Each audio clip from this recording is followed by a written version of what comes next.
Hello there and welcome to Mysteries of Earth.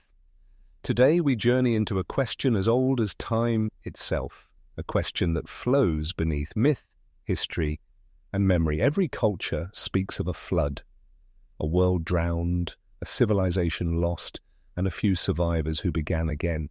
But what if those ancient stories are not allegories? What if they are memories? Before the rise of our known world, before the first city was built or the first word was written, could there have been others? Peoples who mastered the forces of nature, who understood energy, vibration, and the harmony of Earth itself. And what if, in one great cosmic breath, they were erased, swept away by a deluge so vast it turned continents into oceans and knowledge into myth? Tonight, we dive beneath the waters of history to search for the fingerprints of forgotten civilizations and the echoes of technologies too ancient to name. Because if the Great Flood was real, then so too might be the world that came before it. If mysteries like these fascinate you, make sure to subscribe, like and share. It helps us uncover more of Earth's forgotten past together. Before history, before even memory, there may have been civilizations far greater than ours. The Great Flood, told in myth and scripture alike, may not be fiction, but the faint echo of a real cataclysm that wiped the slate clean. What was lost beneath the waters and why? For most of human history, we believed that civilization began about 6,000 years ago in Mesopotamia, along the Tigris and Euphrates. We imagined the story of humanity as a simple arc, from cave dwellers to city builders, from darkness into light. But beneath that familiar story lies another, a deeper, older rhythm of time. A rhythm recorded not in books but in stone, and in the silent memory of the Earth itself. Because the Earth remembers what we forget. Around 12,000 years ago, as the last ice age drew to an end, something extraordinary happened. Massive glaciers that had blanketed continents for tens of thousands of years began to melt. Sea levels rose by more than 100 meters, swallowing coastlines, valleys, and ancient river plains. Overnight, on a geological timescale, entire worlds vanished beneath the waves. We call this event the Younger Dryas Meltwater Pulse. To geologists, it's one of the most dramatic climate shifts ever recorded. To mythologists, it may be the origin of every flood story humanity has ever told. From the epic of Gilgamesh to the Book of Genesis, from the tales of Manu in India to the Aztec legend of the fifth sun, every culture remembers a time when the world drowned, and only a few survived to begin again. Could it be that these myths are not imagination, but memory? In 1997, marine archaeologists scanning the continental shelf off the coast of India found something remarkable: the faint outlines of structures buried under 120 feet of water in the Gulf of Kambat. Carbon dating suggested artifacts as old as 9,000 years, long before the first known cities of Sumer or Egypt. Further north, off the coast of Japan, lies the Yonaguni Monument, an enormous stone formation that some researchers believe was carved by human hands before the sea claimed it around 10,000 BCE. Across the world, we find ruins that defy the timeline of human history, fragments that seem to whisper of a forgotten chapter. But mainstream archaeology remains cautious. After all, extraordinary claims demand extraordinary evidence. Could these underwater sites simply be natural formations misinterpreted by the human tendency to find patterns where none exist? Perhaps. yet the coincidences are difficult to ignore. Imagine the world of 12,000 years ago. Vast plains where now lies the North Sea, a fertile land bridge connecting Britain to Europe. It's called Doggerland, and for thousands of years it was home to people, rivers, forests, and animals. Then, one day, the waters rose. Tsunamis swept across the lowlands, the ocean claimed the land, and what was once home became seabed. We know this much from sediment cores and pollen records. But what we don't know is whether Doggerland held more than simple hunter-gatherer camps. Could it have been one of many lost centers of early human culture, places where knowledge first flourished, before the flood erased their traces? In the language of myth, the flood was punishment. In the language of geology, it was inevitability, a result of melting ice, shifting climates, and perhaps even cosmic influence. Some scientists suggest that a comet impact around 12,800 years ago triggered massive fires, destabilized the climate, and accelerated the melting of ice sheets. The evidence lies in tiny glassy spherules, fragments of molten earth found in layers of sediment around the world, all dating to the same moment in time. If true, it means that humanity may have faced not one disaster, but many. Fire, then flood, then the silence of forgetting. And yet, memory persists. Around the world, megalithic monuments appear within a few thousand years of the flood, as if survivors or the descendants of survivors began rebuilding from fragments of the knowledge they once had. Göbekli Tepe, in modern-day Turkey, is one such place. Dated to around 9600 BCE, the very end of the Ice Age, it is the oldest known temple complex on Earth. Its pillars are massive, intricately carved and deliberately buried by the people who built it, as if to preserve a secret meant for the future. It appears suddenly, without any obvious evolutionary path. No earlier prototypes, no primitive versions, just mastery, as if inherited rather than discovered. Who taught them? Where did this knowledge come from at a time when most of humanity was still living in small tribal bands? Perhaps Göbekli Tepe is not the beginning of civilization, but its rebirth.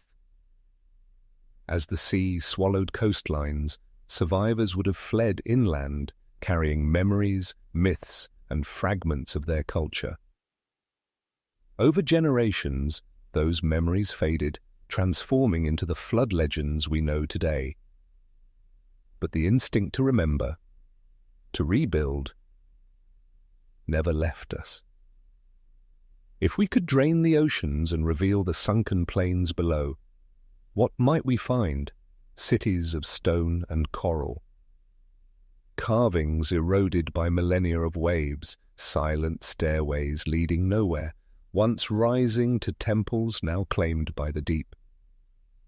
The ocean hides our oldest stories. It conceals the first sparks of civilization beneath miles of darkness and salt.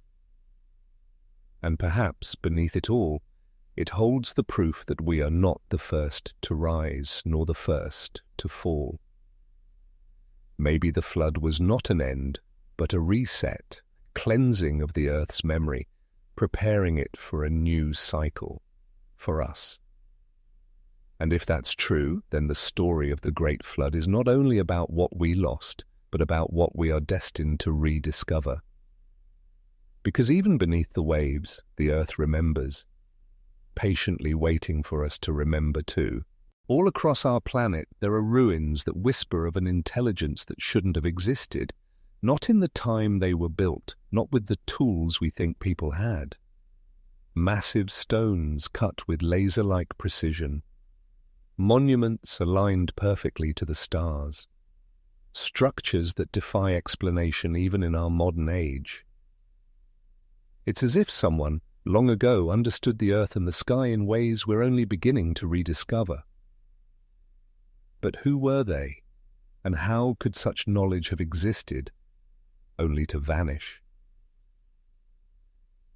We call them anomalies. Archaeological outliers that don't fit into the timeline of human progress. But what if these anomalies are not mistakes in the record? What if our record is incomplete? Let's begin with one of the greatest mysteries of all, the Great Pyramid of Giza. For over 4,500 years, it has stood in silence, defying time itself. Each of its blocks weighs several tons, yet the joints are so precise that not even a sheet of paper can fit between them. It's aligned almost perfectly to true north, with an accuracy modern engineers still struggle to replicate without digital instruments. And somehow, it encodes mathematical constants like p and the golden ratio within its proportions. Was this just coincidence, or did its builders possess a level of knowledge we've forgotten how to recognize? Mainstream archaeology attributes the pyramid to the Old Kingdom Egyptians around 2500 BCE, a civilization that officially had no wheels, no steel, and no advanced machinery. And yet, their construction remains one of the greatest engineering achievements in human history. The same pattern appears in other parts of the world. At Sacsayhuaman, high above the Peruvian Andes, Cyclopean walls twist and lock together like a stone puzzle. Some blocks weigh over 100 tons, yet they fit together so perfectly that even after centuries of earthquakes, they haven't shifted. The Inca, who were credited with building them, said they did not. They simply found them.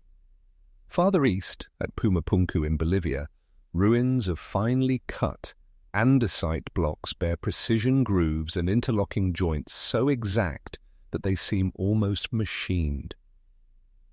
Archaeologists estimate the site is over 14,000 years old, and no one truly knows who built it. From Egypt to Peru, from Easter Island to Cambodia, the same motifs emerge: advanced geometry, astronomical alignments, and the same obsession with stone that could outlast time itself. Different continents, different cultures, but somehow the same language of design. Could there have been a shared source of knowledge, a civilization or network that spread across the world before the flood erased their trail? Mainstream science calls this hyperdiffusionism. The idea that ancient civilizations were connected by trade or migration long before recorded history. But some researchers believe it may go deeper still, that these connections were not just cultural but technological. If that's true, then our ancestors weren't primitive, they were the survivors of something greater. Take Göbekli Tepe, for instance, the oldest known temple complex on Earth, built over 11,000 years ago when humans were still thought to be simple hunter-gatherers. Yet its pillars are perfectly carved, decorated with detailed animal reliefs and arranged with celestial precision. It appeared suddenly, as if civilization didn't slowly evolve there, but returned. The question is, where did that knowledge come from? Archaeologists often describe the rise of civilization as a ladder, one step at a time, from stone tools to bronze to iron to modernity. But evidence like this suggests it may be more like a circle, a cycle of rise, collapse, and rediscovery. Perhaps what we call the beginning was actually a reawakening. If we look deeper, we find that many of these sites are not just architectural marvels, they're also astronomical observatories. The pyramids at Giza align with the constellation of Orion, mirroring the stars of its belt. Stonehenge in England tracks the solstices with stunning precision. The temples of Angkor in Cambodia form a layout that mirrors the Draco constellation. And the Mayan city of Teotihuacan was built to align with the Sun, Venus, and the Milky Way. Different cultures, yet all watching the same sky, guided by the same cosmic blueprint. Could it be that they inherited this knowledge from an older world, one that perished when the seas rose? Perhaps what we see as sudden genius is actually the faint echo of a forgotten science, a science that understood the Earth not just as matter, but as living energy. Even in modern times, we're only starting to rediscover what ancient builders might have known intuitively. Geophysicists now recognize the Earth as an electromagnetic system, pulsating with resonance frequencies that affect everything from climate to human biology. Ancient monuments often sit on these very nodal points, places where geomagnetic energy concentrates. Coincidence? Maybe. But the precision is uncanny. What if the ancients weren't just building monuments, but instruments? Resonance chambers aligned to the stars, designed to harmonize with the Earth itself. It's a theory that sits on the edge between archaeology and physics. Yet the evidence grows harder to ignore. Sound frequencies inside ancient temples produce standing waves, vibrations that can induce altered states of consciousness. Perhaps these structures weren't built to worship gods, but to connect with the planet, and through it, the cosmos. But then comes the question that lingers like an echo. If such knowledge once existed, where did it go? Some believe it was lost in catastrophe, the same flood that reshaped the world at the end of the Ice Age. Others think it was hidden, preserved in myth, symbol, and architecture, waiting for us to rediscover it. Maybe they were erased, or maybe they erased themselves. Because knowledge without wisdom can destroy as easily as it creates. Perhaps they reached too far, mastering forces they couldn't control.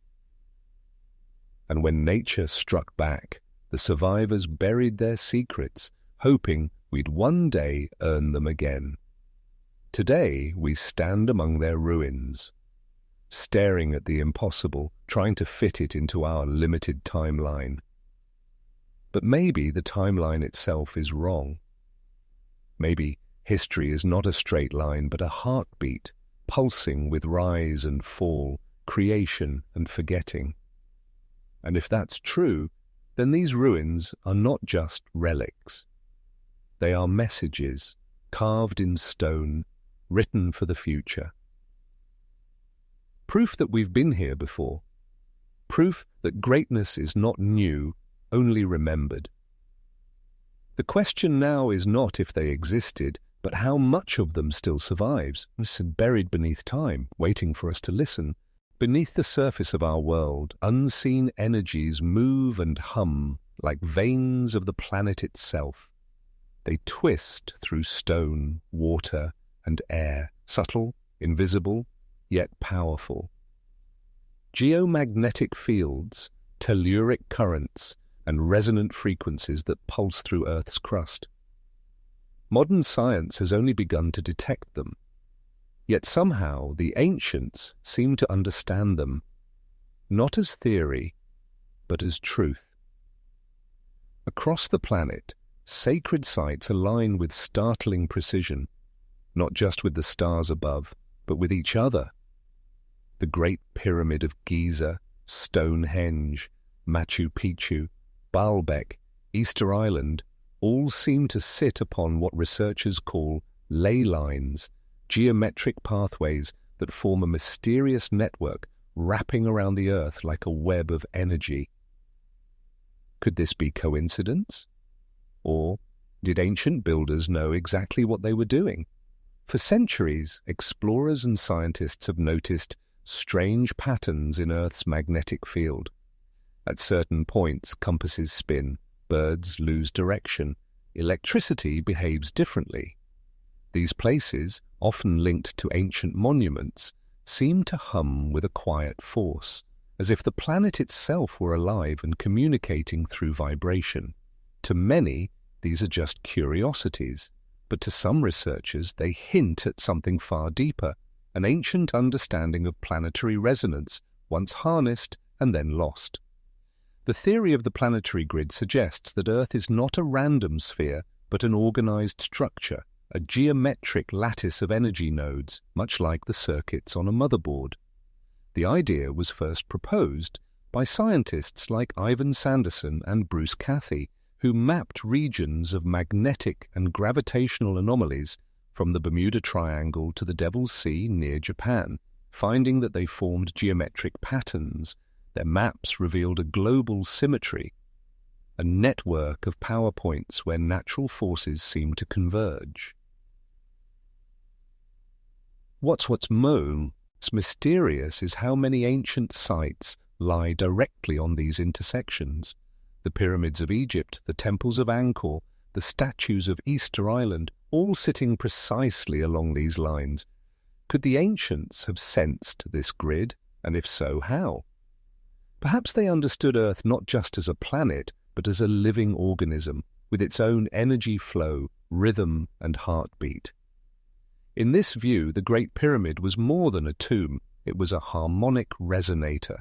Its dimensions reflect frequencies of the Earth itself, vibrating with subtle energies once thought to be mythical. Recent studies show that the pyramid's chambers amplify electromagnetic waves. Coincidence? Or the remnants of a forgotten science, one that merged architecture, astronomy, and energy? At Stonehenge, researchers have detected electromagnetic anomalies around the stones, fields that fluctuate with solar activity. Some believe the site acted as a tuning instrument, a place to align with Earth's resonance and the cycles of the sky. Across the Mediterranean, at Baalbek in Lebanon, colossal stone platforms weighing hundreds of tons seem positioned with impossible precision. Their location corresponds with magnetic nodes in the surrounding bedrock, as if the builders were tapping into the currents beneath. Even more intriguing is that many of these ancient sites appear to share mathematical relationships based on angles, distances, and ratios consistent with planetary geometry. It's as if they were part of a unified plan, a network of power stations connecting heaven and earth. Could this have been an ancient energy grid using natural forces like magnetism, resonance, or even piezoelectricity? The same effect that powers quartz in modern electronics. Mainstream science remains skeptical. There's no definitive proof of a conscious energy network spanning the globe, but the coincidences are hard to ignore. Every culture, from Egypt to Mesoamerica, from the Celts to the Vedic sages, spoke of Earth as alive. They built monuments to honor its pulse, align with its breath, and perhaps draw strength from its invisible flow.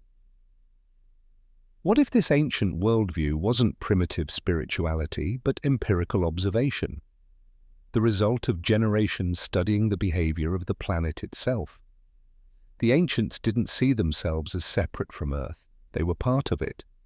Their temples weren't just places of worship. They were instruments of resonance, tools that connected human consciousness to the energy of the planet. Today, our technology isolates us from these forces. We harness electricity through wires and machines, forgetting that nature already moves with infinite power beneath our feet. The ancients may not have needed engines or cables. Their power came from understanding the harmony between structure, frequency, and field. As we rediscover these forgotten alignments, a new question arises. Were these builders simply mapping what they found, or were they trying to tell us something? A message hidden in geometry, waiting to be seen once again. Perhaps the planetary grid is not just a network of energy, but a record of memory, a global monument to a civilization that once knew how to live in balance with the Earth itself. And as we trace these invisible lines across the continents, we begin to feel the faint echo of something vast, a reminder that our world has always been more connected, more alive, and more mysterious than we've been taught to believe. Because beneath the soil, beneath the oceans, beneath even the myths of time, the grid still hums, waiting, and what it connects to next may change everything. If such a civilization once existed, one that understood the balance of Earth's energies, drew power from resonance instead of resource, and lived in harmony with the forces that shape worlds, then the question becomes inevitable. What ended it? Across the myths of every continent, the story is the same. After the flood came the fire. Civilizations consumed by light, skies split by thunder, and cities turned to glass. To many, these are metaphors, symbols of purification, rebirth, and renewal. But what if they are fragments of memory, echoes of a real cataclysm that reshaped the face of the Earth? In geological time, destruction and creation are twins. Our planet renews itself not gently, but through fire. Volcanic upheavals, meteor impacts, solar storms, and magnetic reversals. The very continents we stand upon were once molten rivers, cooled only to be broken and remade again. Science tells us that between 12 and 13,000 years ago, something extraordinary happened, an event now called the Younger Dryas. As the last ice age ended, the world began to warm. And then suddenly, it didn't. Global temperatures plummeted, megafauna vanished. Civilizations like those at Göbekli Tepe were buried overnight. Some scientists believe a massive impact, perhaps a comet or fragments of one, struck the northern hemisphere, setting off wildfires that scorched the planet and released enough soot to darken the sun. The evidence lies in the soil, a thin, black layer found across North America, Europe, and the Middle East. It's rich in platinum, nanodiamonds, and tiny glass spheres, the chemical signatures of extreme heat beyond anything nature could produce on its own. Something immense had unleashed fire upon the earth. The timing aligns eerily with ancient legends, the fall of Atlantis, the burning of Sodom, the fire of the gods in Hindu texts. Stories set, arrated by oceans yet united by flame. Could these myths be collective memories of the same global event? And if so, what was lost in that fire? Perhaps an ancient civilization, one capable of manipulating energy, of aligning with the planet's frequencies, reached a point of imbalance. Their mastery may have outpaced their wisdom.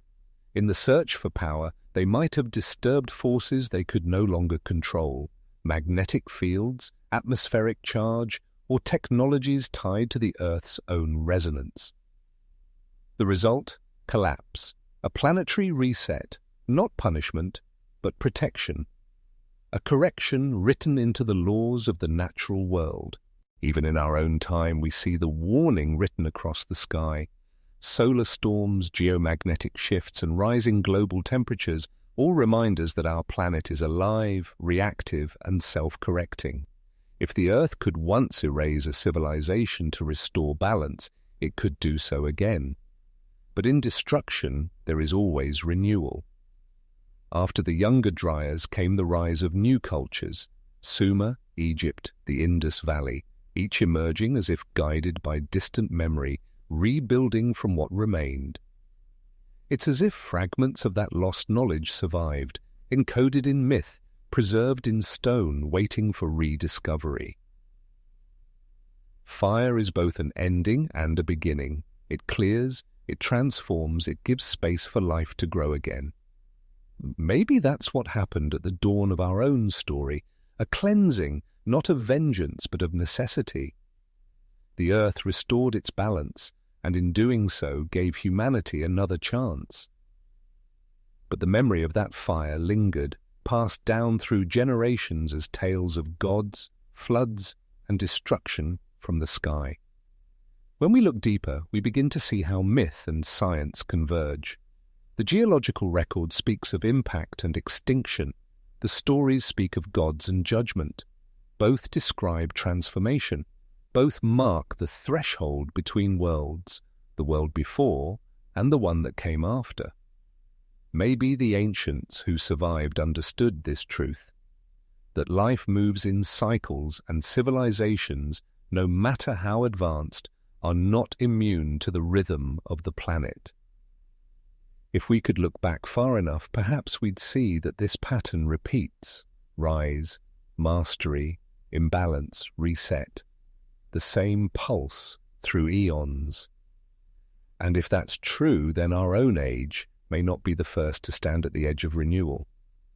The fire that came after was not the end of the world, it was the end of a chapter, and like the embers of a great flame, its light still glows faintly beneath the ashes of his Tory. As we move forward, one question remains, not whether there was a civilization before us, but whether we will recognize the signs before the cycle begins again. Because in the story of Earth, fire is not just destruction, it is memory, it is change, it is the world remaking itself, to begin anew. Across the ancient world, a single idea echoes through every culture. Time is not a line, it is a circle. A wheel that turns endlessly through creation, destruction, and rebirth. From the Hindu yugas to the Greek ages, from the Mayan calendar to the myths of the Hopi, humanity has always sensed that history moves not forward, but around. Civilizations rise, flourish, and fall, not by accident, but by rhythm. The earth remembers even when we forget. In Hindu cosmology, the universe breathes through vast cycles called yugas, golden ages of wisdom and harmony, giving way to darker times of ignorance and decay. Each yuga ends with fire, flood, or storm, a cleansing before the next dawn. The Greeks told a similar story: the age of gold, then silver, then bronze, and finally iron. The age of struggle, when humanity drifts furthest from the divine.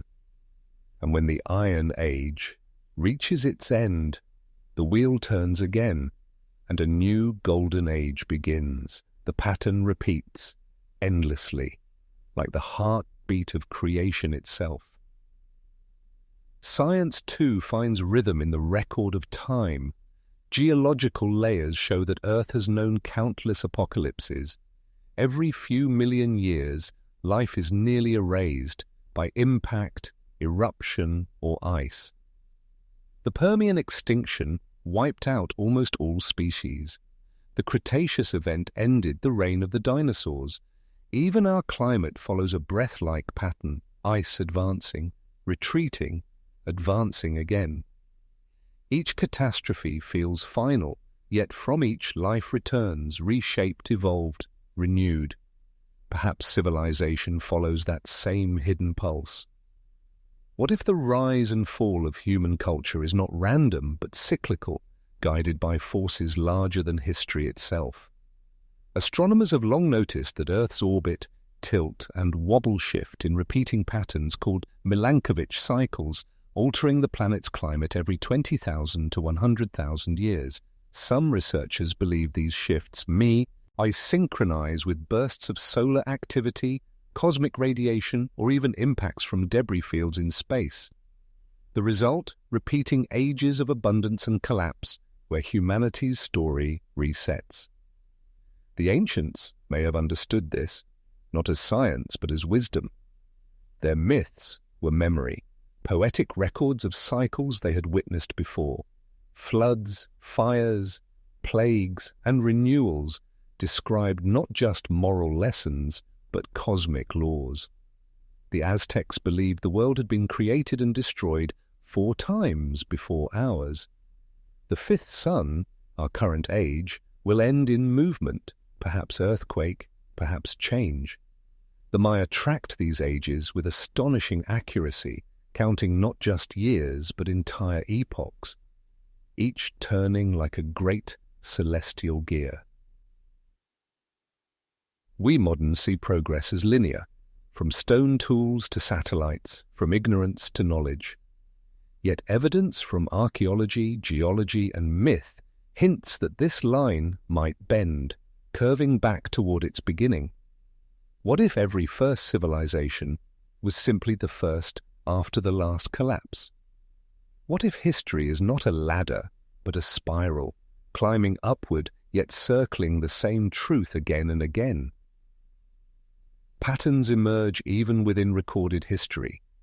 Empires rise, reach brilliance, decay, and fall, only to inspire the next.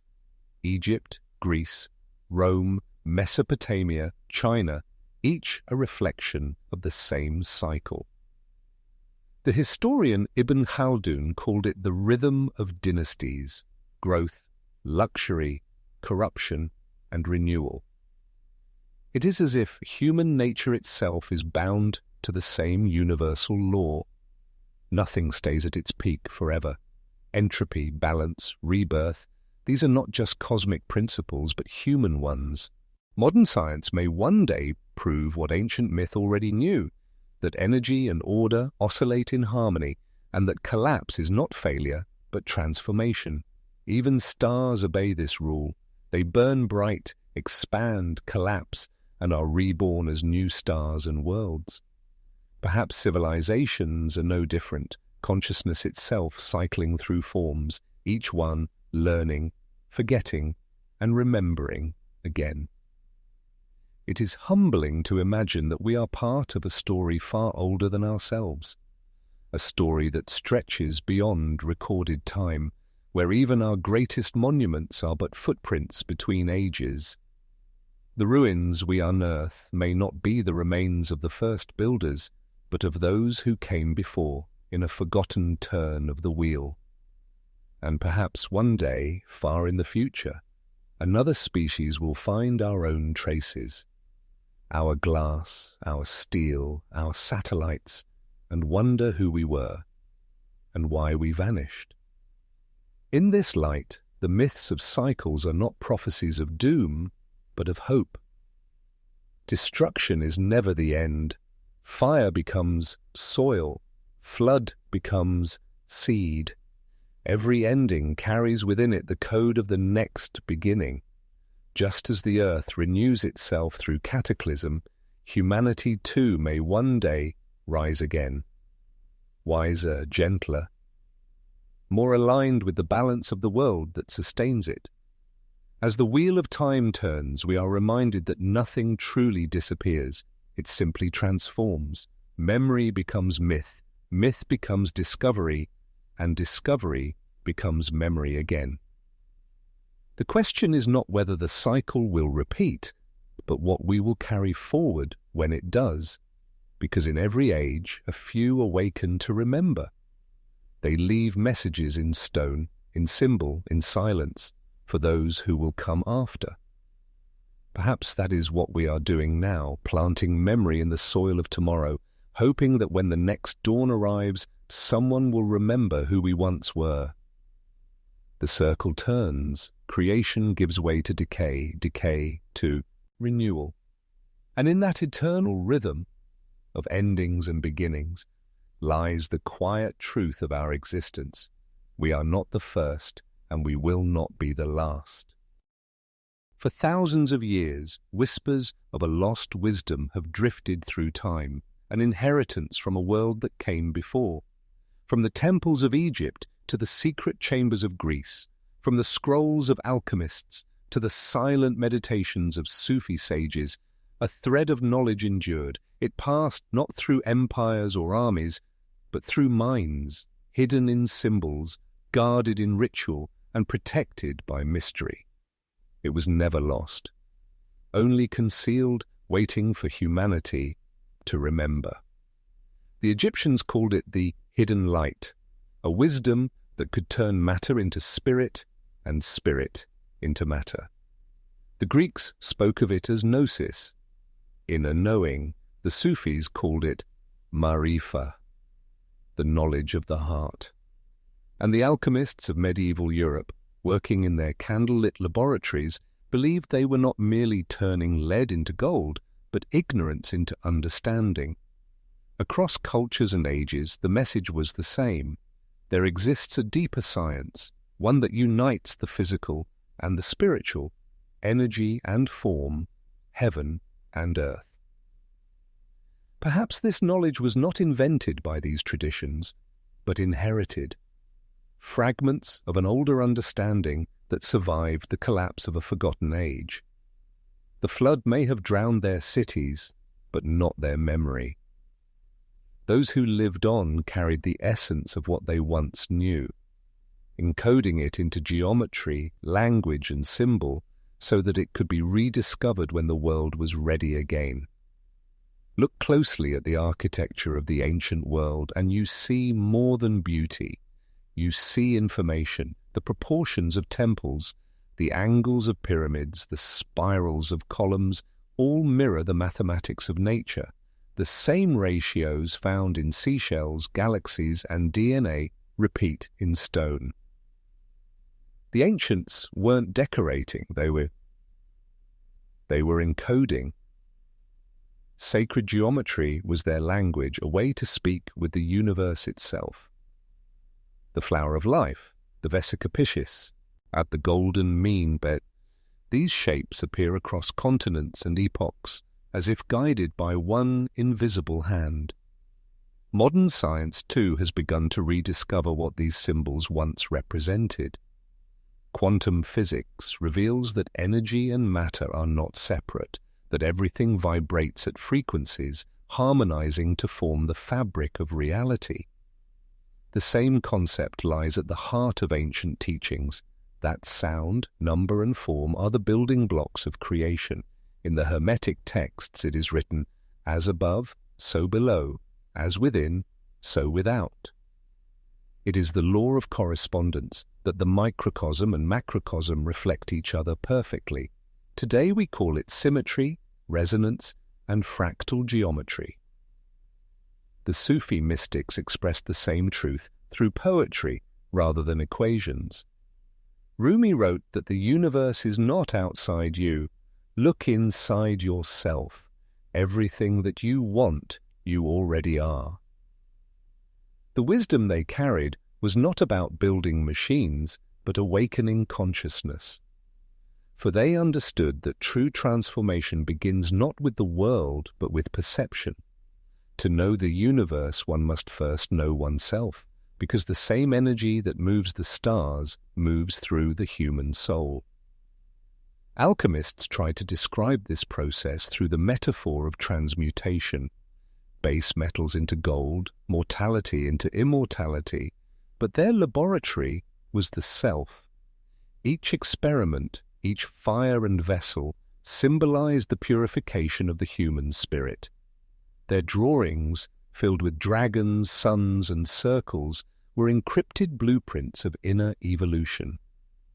The philosopher's stone was never a stone at all, but a state of consciousness, the moment when one perceives unity beneath illusion. Even in ancient Egypt, the mystery schools taught initiates that the universe was not dead matter, but living intelligence.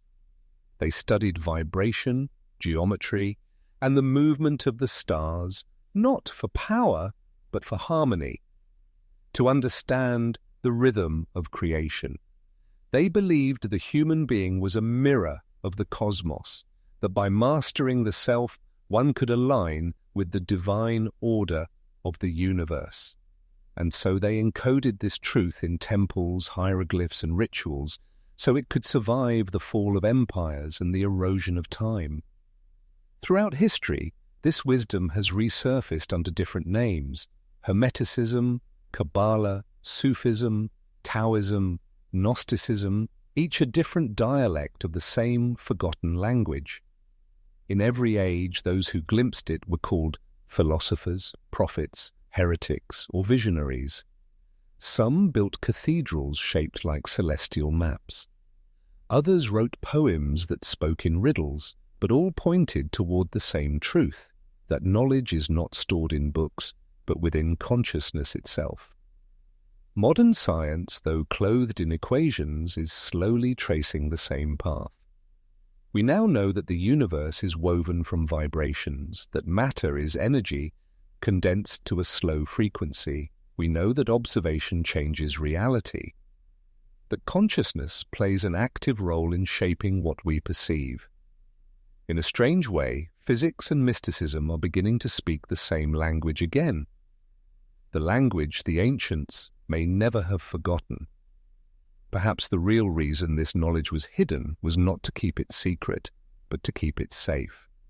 Because power without understanding can destroy, and wisdom without humility becomes corruption. The sages, the mystics, and the alchemists all warned of this, that the true mysteries reveal themselves only to those who are ready to use them in balance with nature, not against it. Maybe that's why the teachings were wrapped in metaphor, and symbol, so that only those who sought truth, not power, could see.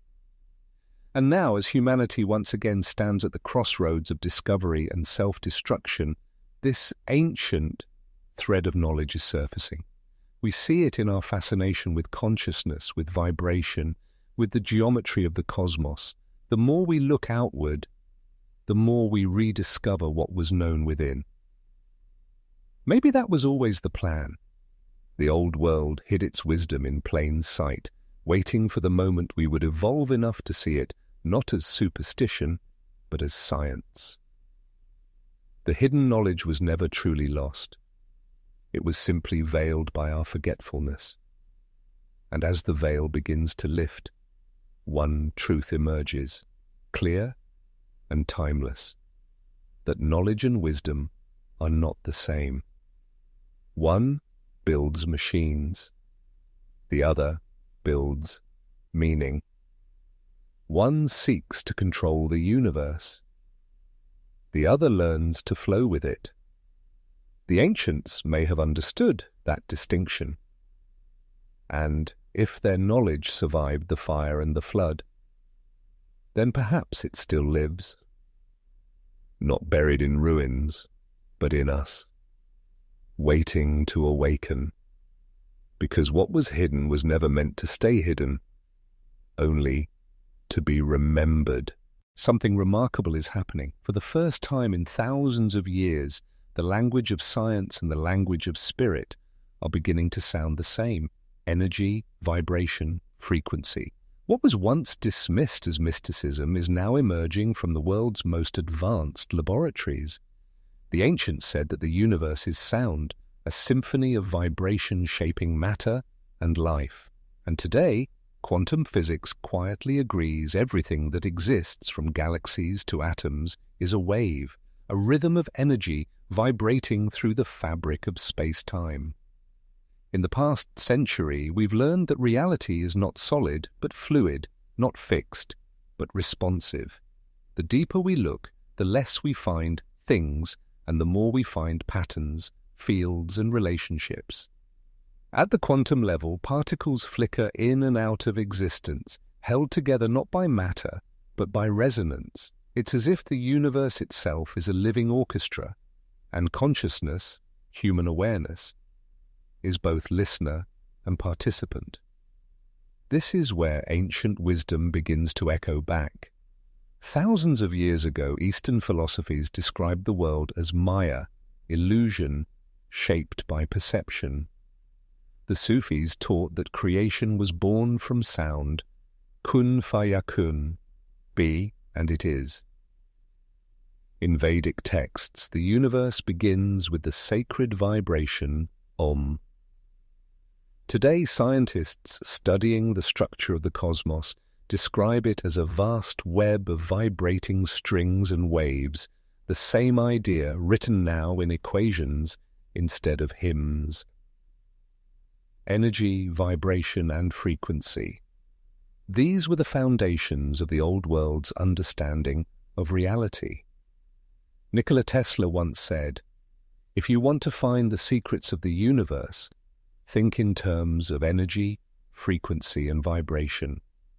His words, once seen as visionary, now form the basis of quantum mechanics, electromagnetism, and modern cosmology. Every atom is a vibration, every thought an electromagnetic pulse.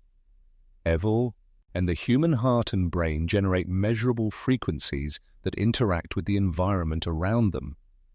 Recent studies in neuroscience and quantum biology reveal that consciousness may not be confined to the brain at all, but may arise from quantum processes linking us to the larger field of reality.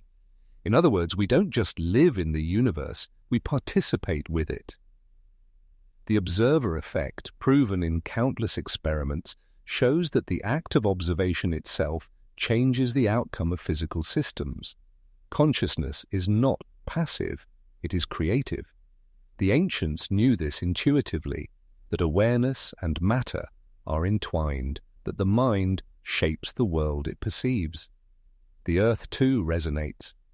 Beneath our feet hums a subtle frequency known as the Schumann resonance, about 7.83 Hz, the natural heartbeat of the planet. Amazingly, human brainwaves in relaxed, meditative states vibrate at the same frequency. This resonance connects us to the living pulse of Earth itself. Ancient builders seem to understand this harmony, constructing temples and pyramids tuned to the natural vibrations of stone and sky. Today, scientists studying cymatics, or the visualization of sound waves, find that vibration organizes matter into geometric patterns almost identical to the sacred symbols of antiquity. Sound literally creates form. Perhaps this is the great rediscovery of our age, that consciousness, energy, and the universe are not separate, but one. The same invisible web that binds electrons binds ecosystems, weather patterns, and thought. What mystics once called spirit, we now call energy. What they called the soul, we might call the field of consciousness. Different words, same truth. That the universe is not a machine, but a living system of awareness, interconnected and evolving. In laboratories across the world, new frontiers of science are beginning to confirm this ancient intuition. Quantum entanglement reveals that two particles, separated by vast distances, remain mysteriously linked, changing together instantly as if distance does not exist. This defies classical physics but aligns perfectly with the mystical notion of oneness. The boundaries we see, between you and me, between life and matter, may be illusions of scale. Underneath, everything is connected, woven by vibration, into a single conscious whole. Even our technologies are starting to reflect this awareness, from resonance-based medicine to frequency healing, from zero-point energy research to brainwave synchronization. Humanity is rediscovering what it once practiced in temples and mystery schools, the art of harmony. Ancient sages tuned their voices, their instruments, and their minds to align with cosmic rhythms. Modern scientists, through frequencies, sound therapy, and quantum coherence, are beginning to do the same, often without realizing they are walking an old path in new light. The awakening that is unfolding today is not the discovery of something new, but the remembrance of something timeless. The ancients didn't divide knowledge into science and spirit. They saw them as reflections of one truth. The language has changed, but the melody remains the same. When physics describes space as a field of potential energy, it speaks of what mystics once called the source. When cosmology describes the Big Bang as a vibration that gave birth to form, It echoes the same sound once described as the divine word. We are entering an age where these two halves, the rational and the spiritual, begin to reunite. The circle that began in myth is closing in mathematics. The same equations that describe the birth of stars may one day explain consciousness itself. And when the T happens, the boundary between the scientist and the sage will disappear, revealing what was always true, that understanding the universe is inseparable from understanding ourselves. The ancients said there would come a time when humanity would awaken, when the hidden knowledge would return, and the veil between worlds would thin. Perhaps that time is now. Each discovery, each experiment, each quiet moment of awareness brings us closer to that realization, that the universe is not something outside to be conquered, but something inside to be remembered. This is the beginning of a great reconnection between matter and spirit, science and soul, human and cosmos. The awakening has already begun, and as it unfolds, it reminds us that what we call knowledge is not a collection of facts, but a state of harmony. To remember the harmony is to remember who we are, children of energy, shaped by vibration, born of frequency. Because in the end, science and spirit are simply two ways of listening to the same ancient song the universe has always been singing. We have always stood on thresholds, moments when the known world begins to dissolve and the unknown begins to take shape. Today we find ourselves at one again. Our technology grows faster than our wisdom, our power deeper than our understanding. The ancients knew this danger well. They warned that knowledge, untempered by wisdom, becomes destruction. That every age ends not in ignorance but in arrogance, when creation outpaces consciousness. Across myth and memory, they told of civilizations that reached the heavens and fell into the sea. Atlantis, Lemuria, Babel, different names, same lesson. That to touch the fire of the gods without reverence is to be burned by it. Perhaps these were not warnings about ancient cities, but metaphors, reminders of a pattern written into the rise and fall of civilizations. In our time, that pattern feels familiar. We split the atom before understanding the soul. We build machines that think without asking what it means to be conscious. We measure the universe, yet struggle to measure compassion. For the first time since the dawn of humanity, we hold in our hands the power once attributed to gods. To create, to destroy, to rewrite life itself. The ancients would have seen this moment as sacred. A threshold that demands guardianship. Who were the guardians of the threshold? In every ancient tradition, they appear in different forms. Angels with flaming swords, Sumerian Apkallu, Egyptian keepers of the gates, Tibetan bodhisattvas, and initiates of mystery schools who protected the hidden teachings. Their purpose was never to hoard knowledge, but to safeguard its balance, ensuring that power served harmony, not domination. To cross the threshold unprepared was to invite chaos. To cross it with humility was to awaken. Today, science plays the same role those guardians once did, not as gatekeepers, but as stewards of truth. Physicists exploring quantum fields, biologists decoding genomes, astronomers peering into the cosmic dawn, all stand at thresholds between mystery and mastery. But what guides them across is not just data, but ethics, the wisdom to ask not just, can we, but should we? When we split the atom, we discovered the fire of creation, yet that same fire cast the shadows of Hiroshima. When we unlocked the code of life, we found the blueprint of evolution, but also the temptation to design life itself. Artificial intelligence promises to extend human thought, but it also mirrors our collective consciousness, with all its beauty and all its flaws. The ancients might see in this not innovation, but initiation, the test of whether humanity can wield divine power responsibly. This is the heart of the old teachings. Knowledge is not light alone. It is a flame that illuminates and burns, depending on how it is held. Wisdom is the hand that steadies it. Every temple, every pyramid, every school of mystery existed not merely to pass on information, but to cultivate the inner discipline to use it well. The true guardians were never priests or kings.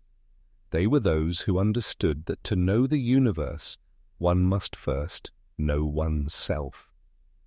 Modern science is beginning to echo that truth. Physics now reveals that the observer is inseparable from the observed, that consciousness itself shapes reality. The line between the external world and the inner self grows thinner with each discovery. The cosmos is not something we stand apart from, it is something we participate in. The ancients spoke of this unity as sacred responsibility. The idea that every action reverberates through the web of existence. We see this reflected in ecology too. The Earth, once viewed as a resource, is now understood as a living system, a complex organism of energy and interdependence. Our technologies disrupt not isolated parts, but entire balances. The more we study these systems, the clearer it becomes. Everything we do to the Earth, we do to ourselves. The same threshold that separates past and future also separates survival from collapse. To stand at this threshold is to face a question, one that every civilization before us may have faced.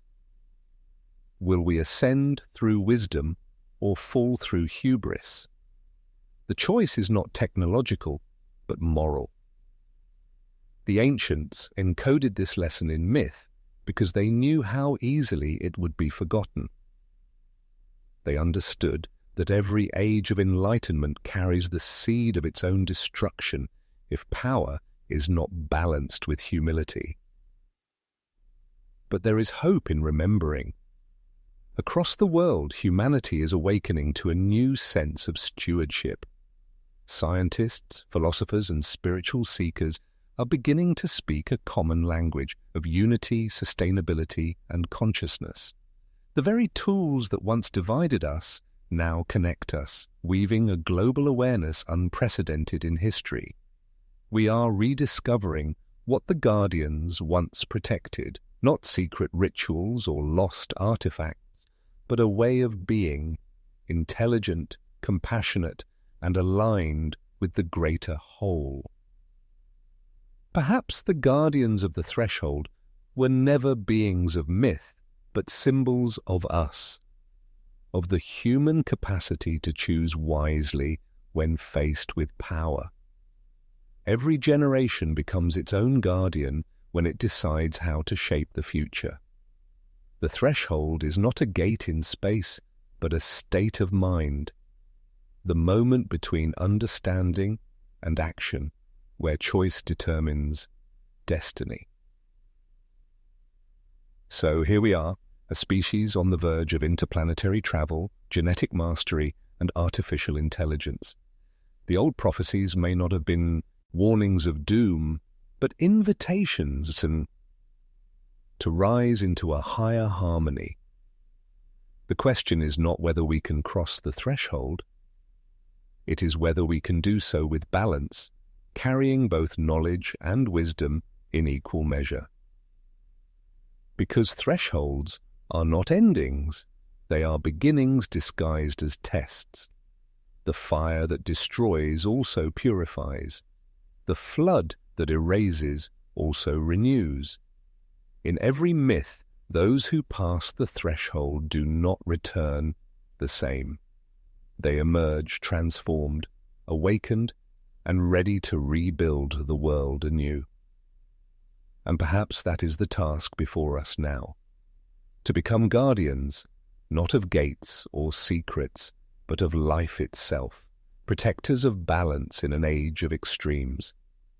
to remember that the true power of knowledge lies not in control, but in connection. We stand where the ancients once stood, before the same infinite mystery, holding the same spark of creation.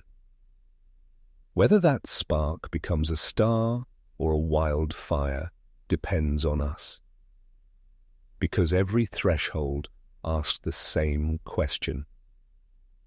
Not of the universe, but of the heart, have we learned enough to begin again without repeating the fall? Civilization does not return with thunder. It returns with a whisper, a vibration, a memory, an idea taking form once again in the collective mind of humanity. The ancients said the world moves in cycles, and that after each great forgetting comes an age of remembering. Perhaps that moment has already begun.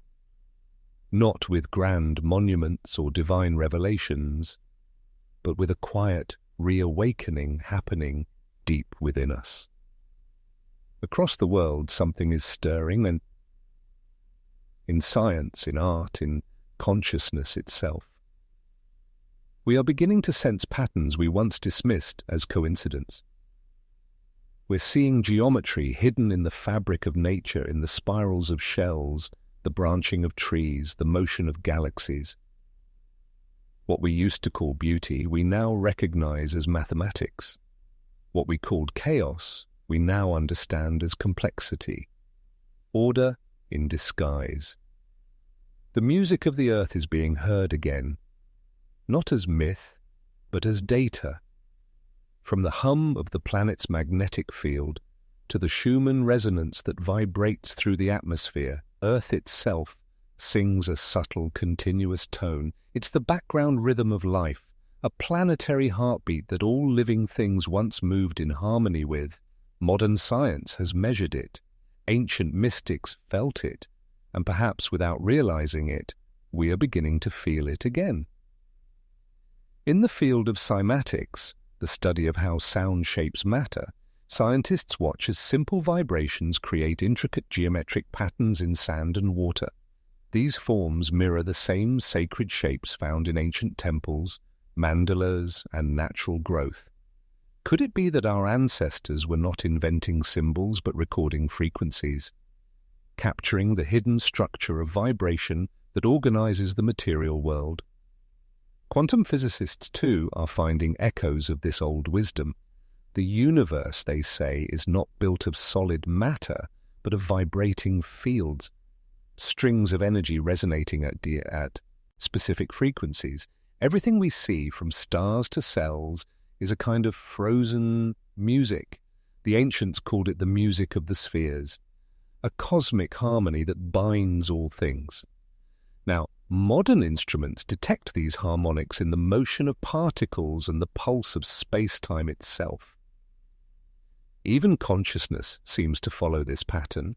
Neuroscientists studying brainwaves find that human thought operates in frequencies, alpha, beta, theta, delta, each resonating with different states of awareness.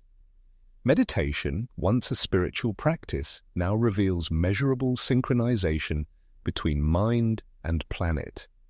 When groups of people focus in unison, through prayer, intention, or meditation, the Earth's magnetic field subtly shifts. It's as if human consciousness and the planet are part of the same resonant network. The reawakening, then, is not about rediscovering lost cities or ancient technologies. It's about rediscovering the lost connection between ourselves and the living cosmos. The ancients didn't just study the stars, they felt their influence. They didn't just observe geometry, so they built in tune with it. Their temples, aligned to solstices and magnetic lines, may have been more than places of worship. They were instruments, designed to harmonize human energy with Earth's. Today, we build differently, so for efficiency, not harmony. But the shift is coming. Architects are returning to the golden ratio. Engineers explore biomimicry, designs inspired by natural forms. Scientists study the fractal geometry of trees to improve city networks. Musicians tune frequencies to ancient scales known to influence emotion and healing. Slowly, quietly, the world is beginning to remember. And perhaps this remembrance is not accidental. The same patterns that governed ancient minds govern ours. DNA itself encodes spirals, ratios, and resonances, a biological memory of universal geometry. As evolution continues, as consciousness expands, maybe the universe is remembering itself through us. For centuries, we believed progress meant leaving the past behind. But now progress means rediscovering its truth in new language. Where the ancients spoke of energy, we speak of frequency. Where they spoke of spirit, we speak of field. The vocabulary has changed, but the song is the same. All around us, fragments of forgotten wisdom re-emerge. Sacred geometry, holistic medicine, ecological balance, quantum entanglement, each is a note in a greater melody. And that melody is life remembering its own rhythm. The reawakening isn't loud or sudden. It's happening in the quiet spaces, in the still mind, the deep forest, the moments when technology falls silent and intuition begins to speak. Civilization will not return with monuments or machines. It will return with understanding, the recognition that all things are connected and that harmony is not a myth but a law of nature. The flood once cleansed the earth. The fire once purified it. Now, a softer element brings renewal, awareness, a remembering that knowledge and wisdom, science and spirit were never enemies, but reflections of one another. We stand at the turning of an age, between the echo of what was and the possibility of what can be. The ancients might have called it the dawn after the long night. Not a rebirth of civilization as we knew it, but the birth of a civilization that remembers, one that listens before it acts, that feels before it builds, that seeks resonance instead of dominance. This is the silent reawakening, not a revolution of power, but of perception. The whisper of the old world returning through the minds of a new one. Every discovery we make, every connection we feel, every moment of wonder. They are not new. They are echoes. And as we learn to hear them again, the earth too responds. In balance, in beauty, in renewal. The circle of time completes another turn. The forgotten music rises once more, and we begin to remember the harmony we were always a part of. Because in the end, reawakening is not about remembering what we have lost. It's about realizing that it was never gone. It was waiting patiently for us to listen. And as the world grows quiet again, that listening begins. All journeys end where they begin, but at a higher spiral. Humanity, like the earth itself, moves through cycles. Destruction gives way to renewal, forgetting to remembering, and darkness to light. The flood did not bury the past, it preserved it. Beneath the sands, within myths, and perhaps most importantly, inside us. The ancients may have vanished, but their knowledge was never lost. It was waiting for the moment we would be ready to see again. Today, that moment has arrived. Across science, philosophy, and consciousness, we are witnessing not just discovery, but rediscovery, a merging of the old and the new. For centuries, we separated reason from spirit, physics from philosophy, science from mystery. Now, those boundaries are dissolving. What was once sacred myth is being confirmed by observation. What was once dismissed as superstition is re-emerging as subtle truth. In quantum physics, light has become more than a symbol. It is the very fabric of existence. Every atom, every particle, every living thing is made of energy, and that energy is light, vibrating at different frequencies. Einstein showed us that matter and energy are interchangeable, two forms of the same essence. To return to light, then, is not poetry. It is physics. We are literally made of starlight, the remnants of long-dead suns that gave birth to our atoms. And yet, the ancients somehow knew this. They spoke of humans as divine sparks, fragments of the sun, children of cosmic fire. Their temples and myths revolved around light. The solar cycles, the solstices, the eternal balance of day and night. Light was not just illumination, it was consciousness itself. The principle that reveals, creates, and connects. Modern neuroscience is beginning to echo that ancient wisdom. Inside the human brain, billions of neurons communicate through tiny flashes of biophotons, literal particles of light. Some scientists now suggest that consciousness may in part arise from the coherent behavior of these photons, that thought itself might be a form of organized light. What the mystics called illumination may have always been literal. The more we learn, the more the divide between science and spirituality fades. The universe behaves less like a machine and more like a living organism, unified, interconnected, self-aware. Every photon that leaves a distant star still exists somewhere in the web of reality, carrying information across the void. Every thought we have ripples through the electromagnetic fabric of the earth. And so the return to light is not about moving backward into ancient times. It is about spiraling forward into a higher understanding. Evolution is not linear. It circles back upon itself, rising each time in awareness. The ancients built with intuition what we now rediscover with instruments. Their myths encoded truths we can now measure. Their wisdom was not primitive. It was perceptive. The Great Flood, the destruction, the long silence, they were not punishments. They were resets. The planet has its own rhythm, its own breathing, ages of light followed by ages of shadow. In forgetting, we were given the chance to rediscover, to earn understanding through curiosity, not inheritance.